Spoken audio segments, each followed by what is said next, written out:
नमस्कार दोस्तों, हम सबने राधा और कृष्ण जी के प्रेम के बारे में बहुत सुना है, पर सबसे ज्यादा प्रेम तो हमें शिव जी और माता पार्वती जी के कहानियों से जानने को मिलती है। आज की कहानी माता सती और शिव जी के प्रेम पर आधारित है। तो आइए शुरू करते हैं। दक्ष प्रजापति की सभी पुत्रियां गुणवती थीं। फिर भी दक्ष के मन में संतोष नहीं था। वे चाहते थे उनके घर में एक ऐसी पुत्री का जन्म हो जो सर्वशक्ति संपन्न हो एवं सर्व विजयनी हो।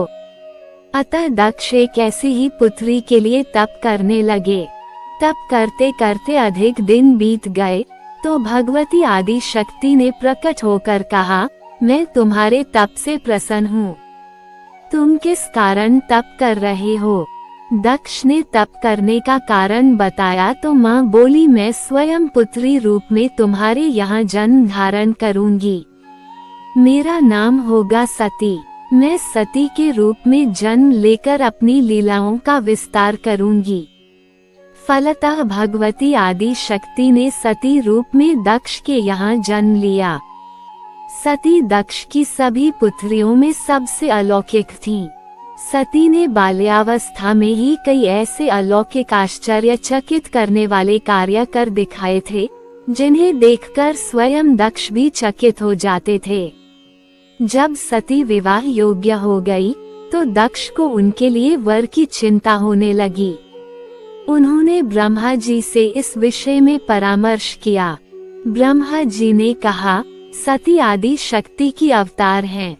सती आदि शक्ति और शिव आदि पुरुष हैं।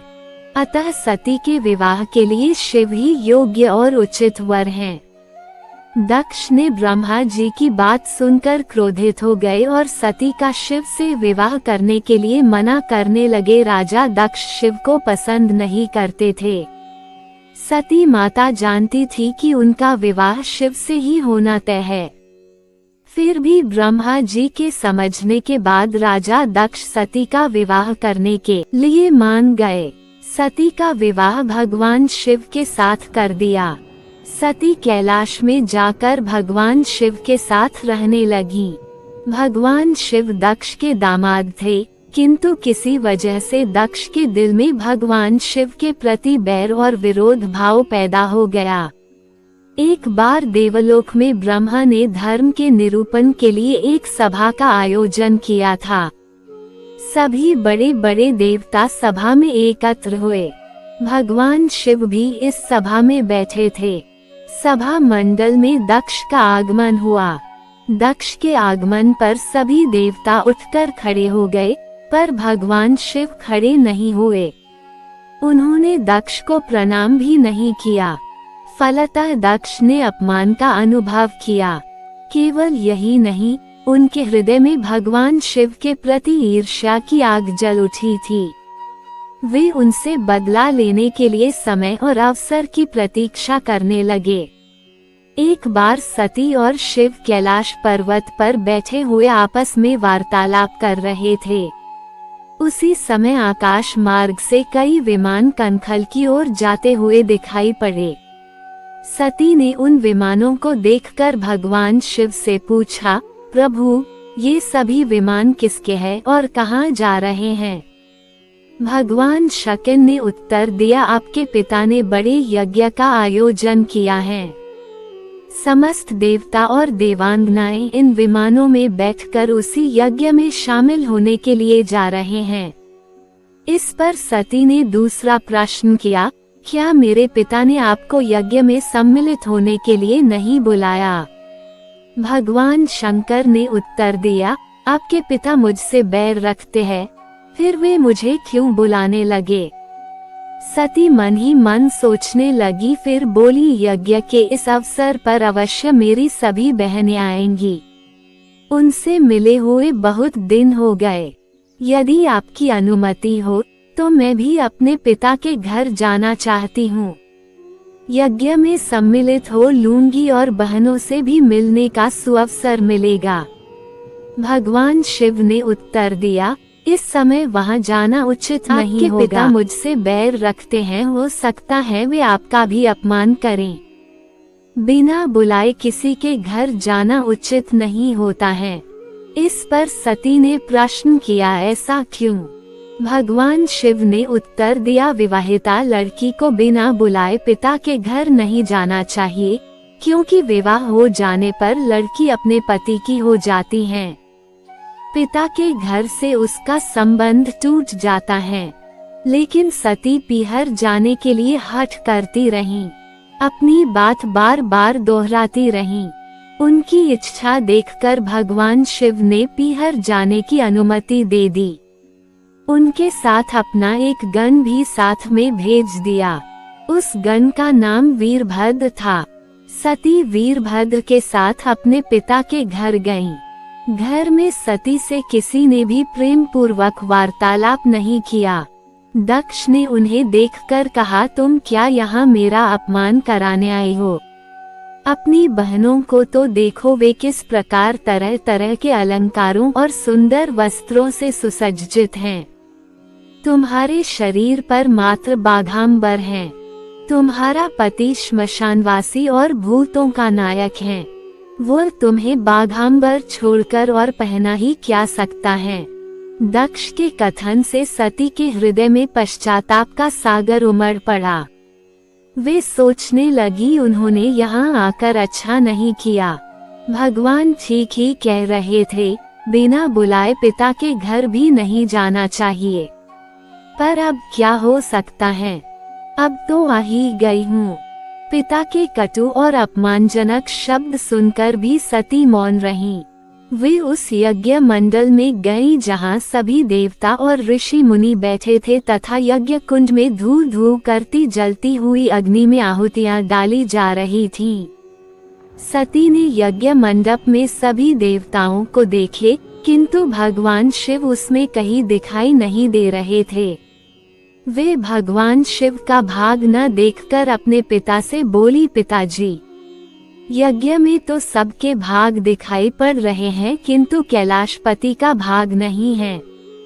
आपने उनका भाग क्यों नहीं रखा? दक्ष ने गर्व से उत्तर दिया, मैं तुम्हारे पति शिव को देवता नहीं समझता। वो तो भूतों का स्वामी, नग्न रहने वाला और हड्डियों की माला धारण करने वाला है। वह देवताओं की पंक्ति में बैठने योग्य नहीं है। सती के नेत्र लाल हो उठेगा। उनका मुख मंडल प्रलय के सूर्य की भांति तेजो दीप्त हो उठा। उन्होंने पीड़ा से तिल मिलाते हुए कहा, ओह, मैं इन शब्दों को कैसे सुन रही हूँ, मुझे धिक्कार है। देवता, तुम्हें भी धिक्कार है। तुम भी उन कैलाशपति के लिए इन शब्दों को कैसे सुन रहे हो, जो मंगल के प्रतीक हैं और जो क्षण मात्र में संपूर्ण सृष्टि को नष्ट करने की शक्ति रखते हैं। वे मेरे स्वामी हैं। नारी के लिए उसका पति ही स्वर्ग होता है। जो नारी अपने पति के लिए अपमानजनक शब्दों को सुनती है, उसे नरक में जाना पड़ता है। पृथ्वी सुनो, आकाश सुनो और देवताओं, तुम भी सुनो। मेरे पिता ने मेरे स्वामी का अपमान किया है। मैं अब एक क्षण भी जीवित रहना नहीं चाहती। सती अपने कथन को समाप्त करती हुई यज्ञ के कुंड में कूद पड़ी। जलती हुई आहुतियों के साथ उनका शरीर भी जलने लगा।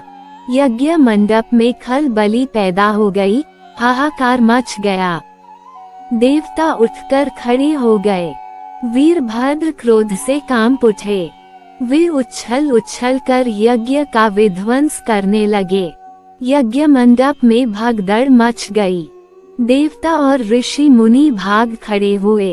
वीरभद्र ने देखते ही देखते दक्ष का मस्तक काटकर फेंक दिया।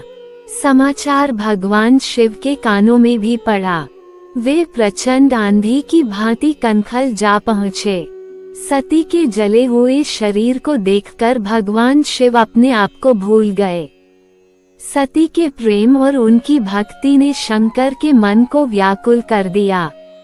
उन शंकर के मन को व्याकुल कर दिया जिन्होंने काम पर भी विजय प्राप्त की थी और जो सारी सृष्टि को नष्ट करने की क्षमता रखते थे। वे सती के प्रेम में खो गए। भगवान शिव ने उन्मत्त की भांति सती के जले हुए शरीर को कंधे पर रख लिया। वे सभी दिशाओं में भ्रमण करने लगे। शिव और सती के इस अलौकिक प्रेम को देखकर पृथ्वी रुक गई, हवा रुक गई, जल का प्रवाह ठहर गया और रुक गई देवताओं की सांसें। सृष्टि व्याकुल हो उठी, सृष्टि के प्राणी पुकारने लगे, त्राहिमाम त्राहिमाम। भयानक संकट उपस्थित देखकर सृष्टि के पालक भगवान विष्णु आगे बढ़े। वे भगवान शिव की बेसुधी में अपने चक्र से सती के एक एक अंग को काट काट कर गिराने लगे। धरती पर 51 स्थानों में सती के अंग कट कट कर गिरे। जब सती के सारे अंग कट कर गिर गए तो भगवान शिव पुनः अपने आप में आए। जब वे अपने आप में आए तो पुनः सृष्टि के सारे कार्य चलने लगे। धरती पर जिन 51 स्थानों में सती के अंग कट कट कर गिरे थे, वही स्थान आज शक्तिपीठ माने जाते हैं। आज भी उन स्थानों में सती का पूजन होता है, उपासना होती है। धन्य था शिव और सती का प्रेम। शिव और सती के प्रेम ने उन्हें अमर और वंदनीय बना दिया।